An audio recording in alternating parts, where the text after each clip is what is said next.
Well, it's no surprise, I love soundtracks. I mean, I've reviewed a number of them, I might as well have my own separate channel for them. And so when a new soundtrack hits the scene that's making a big splash, I get interested. And that's pretty much what we have here with The Greatest Showman. How does it match up to those past soundtracks that I've fallen in love with? Well, let's dive in and find out. The soundtrack to The Greatest Showman. So The Greatest Showman is essentially about P.T. Barnum's raise to fame with his circus. It was a musical with Hugh Jackman, because if it's got Hugh Jackman, he's either shirtless or singing, and hopefully both.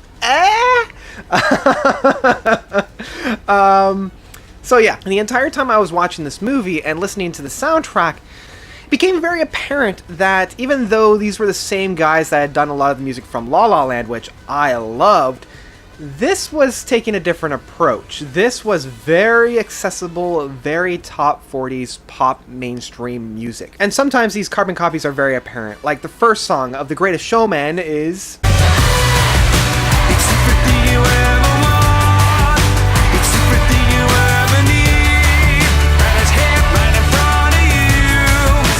Despacito. And then we have the song Come Alive, which essentially is...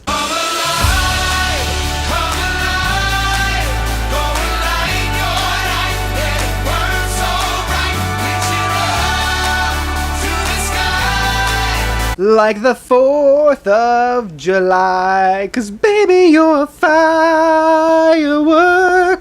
Now sometimes it's a little bit more subtle, like Rewrite the Stars is very similar to You know I want you. It's not a secret I try to hide. I know you want me. So Ed Sheeran. Or we have From Now On is very similar to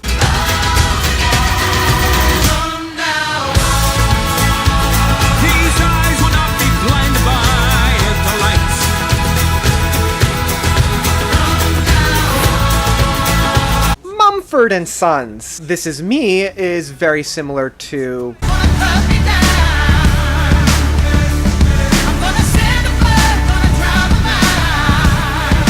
each one. As I was listening to, I'm just like, okay, that's that,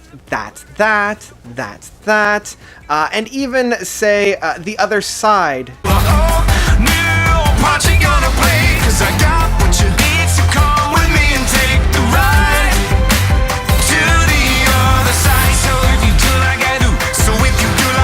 Like Stadium Country. So the ones that didn't kind of follow a formula of a pre-existing thing was still very... I'm not even 100% sure. Like A Million Dreams, Never Enough, and Tightrope. These were the 3 tracks that, at least in my mind, didn't present themselves as a carbon copy of something from the top 40s. And these were some of the weaker moments, at least on the album. Like Never Enough, for me, by far is the weakest. It's very repetitive. It's just... never enough, over and over again. Like, we get it, you have a very nice singing voice, but where's the substance? Where's the meat behind that? I can definitely praise and I will bow down to her singing and vocal styles. Like, her voice, that's a very difficult song to sing. So, I guess it's one of those... Stephen Wilson kind of put it best. Would you rather listen to Satriani play a million notes and not really feel a thing, or listen to David Gilmour play one note and just weep? And it kind of felt like the same kind of thing. Now, even with all of this and all of my criticism about it, I still love this album. Like, I mean, there's a reason why it's getting such the praise that it has been. Maybe not necessarily from critics, and it kind of, goes very similar with the theme from the actual movie itself. That's a topic for another video, but it's a reason why people are coming back to it and why it was like #1 on iTunes for quite a bit.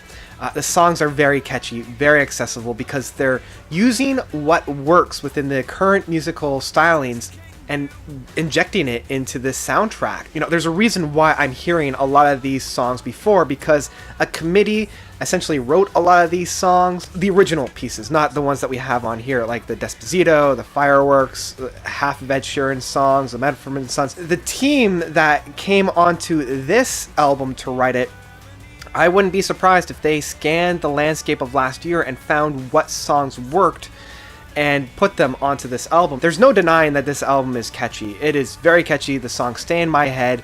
They get their grips in there. And it's also fun. It's simple. It's singable. I mean, after listening to the soundtrack once, you essentially know all the words, so sing-alongs are incredibly easy. And sometimes you just need that. Sometimes you just need that bubblegum pop fun. It's a fun thing to put on for me to enjoy in between more of my more obscure, more avant-garde, metal, or crazy progressive rock stuff that I love to listen to. And I still love it because of that. I love it because it's so different and yet so very similar. So different from my usual music listening, so similar to everything else. So that's about it. If I were to give this album a rating, I mean, musically, this is one that I would probably say stream, but for my own personal enjoyment, I still love this album. So I'll split the difference and say that this is one that I'll pick up on physical format. Even though musically, I'd still say this is a streamable album, but emotionally, this is one that I love with all my heart. So splitting the difference, putting it up as picking it up in physical format. So that's about it from me. I didn't want to talk too much about this album because, I mean, at the end of the day, there's not a whole lot that isn't already said about the original songs. But let me know what your own thoughts are about this. What is a soundtrack that you love, even though it doesn't quite fit your own musical stylings? Let me know about that by commenting down below. Thank you guys so much for watching. As always, you guys are definitely the best. And until next time, notes out. We need to know the words after just one listen, so repeat stuff.